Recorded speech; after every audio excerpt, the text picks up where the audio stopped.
ہم کریں گے ہر مظلوم کی حمایت۔ बिस्मिल्लाहिर्रहमानिर्रहीम। अस्सलाम वालेकुम। मैं हूँ हुरैन फातिमा और आप देख रहे हैं हिमायती न्यूज़ HD चैनल। नजर डालते हैं आज की अहम खबरों पर। राहु क्रिकेट टूर्नामेंट का फाइनल, अलगोराम टीम की शानदार फतह। रिपोर्ट दाद रहीम, रोजनामा हिमायती न्यूज़।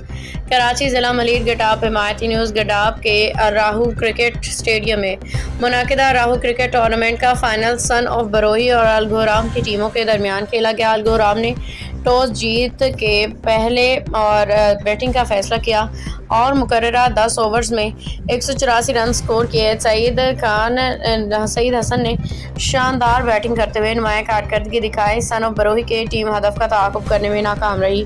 यूं अलगोराम टीम ने फाइनल अपने नाम कर लिया। तकरीब के मेहमान खसूसी पाकिस्तान पीपल्स पार्टी गडाप टाउन के चेयरमैन जहाँ मोहम्मद जोकियो थे, जबकि PS84 के सदर Haji Ali Ahmed, general secretary Manzoor Ahmed Bloch, सुल्तान जोकियो, वडेरा गुल हसन जोकियो और दीगर मौजूद शख्सियात ने भी शिरकत की। इंतजामिया में हजूर बख्श, सुभान बख्श और राहु क्रिकेट स्टेडियम की टीम ने बेहतरीन इंतजाम किए। फातेह टीम को चमकदार ट्रॉफी नकद इनाम दिया गया, जबकि मेहमानों की जानिब से भी इंतजामिया के लिए कैश प्राइज का ऐलान किया गया। इस मौके पर हाजी अली मोहम्मद जोकियो ने खिताब करते हुए कहा कि जल्द ही गडाप में क्रिकेट के लिए स्टेडियम भी तामीर किया जाएगा।